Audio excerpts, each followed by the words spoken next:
కాంగ్రెస్ పార్టీలో ఏదైతే విభేదాలు ఆంధ్రప్రదేశ్ కాంగ్రెస్ పార్టీలో షర్మిల ఒంటెద్దు పోకడలు పోడుతోందంటూ ఇద్దరు working president Rakesh Reddy plus ఎవరైతే శంకర పద్మశ్రీ ఇద్దరు కూడా ఆగ్రహం వ్యక్తం చేయడం, వాళ్ళు చివరికి అదే వాళ్ళ కాంగ్రెస్ పార్టీకి సంబంధించినటువంటి ఆంధ్రరత్న భవన్లోనే ఆందోళనకు దిగడం, దాని తర్వాత జరిగిన పరిణామాలు, టోటల్గా కమిటీలన్నిటిని రద్దు చేస్తూ షర్మిల తీసుకున్న నిర్ణయం, దాని మీద అసలు రాష్ట్ర కమిటీకి ఎక్కడుంది అధికారం, కేంద్రం కదా అట్లాంటిది కమిటీలు రద్దు చేసేటటువంటి అధికారం అంటూ జాతీయ నాయకత్వం దగ్గరికి వెళ్ళి కంప్లైంట్లు చెప్పడం, అలాగే షర్మిలకు సంబంధించి పలు యుద్ధం నడుస్తూనే ఉంది.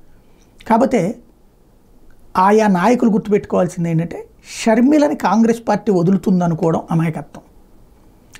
షర్మిలను మించిన లీడర్ని ఇప్పుడు మళ్ళీ తయారు చేసి తెచ్చుకోవడం కష్టం. వాస్తవంగా లాస్ట్ ఎలక్షన్స్ ముందు కాంగ్రెస్ పార్టీ పరిస్థితి ఏంటంటే పోటీలో ఉందా అన్నదే డౌట్. అప్పుడు ఈ ట్రిప్ ప్రచారంలో చూస్తే కాంగ్రెస్ పార్టీ కూడా ఉంది, అలాగే 2% ఓట్లు వచ్చినాయి.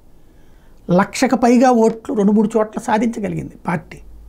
అంటే పెర్ఫార్మెన్స్ పెరిగింది, గట్టి పోటీ ఇవ్వగలిగింది.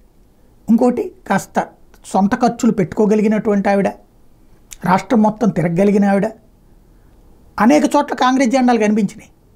అట్లా మీడియాలో ఫోకస్ అవుతుంది. ఇదంతా వదిలేసి ఉన్నదా లేదా అన్నటువంటి స్థితికి మళ్ళీ తీసుకురావాలని చెప్పి కాంగ్రెస్ అధిష్టానం అనుకుంటుందా? పొరపాటును కూడా అనుకోదు.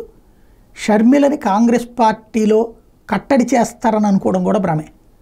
అయితే ఆమె మాటలతో ఆమెతో ఉండేటటువంటి అవిభేదాలయ్యో కూర్చుని పరిష్కరించుకోవడం, లేదు అంటే నమస్కారం పెట్టి వేరే పార్టీకి పోవడం బెటర్.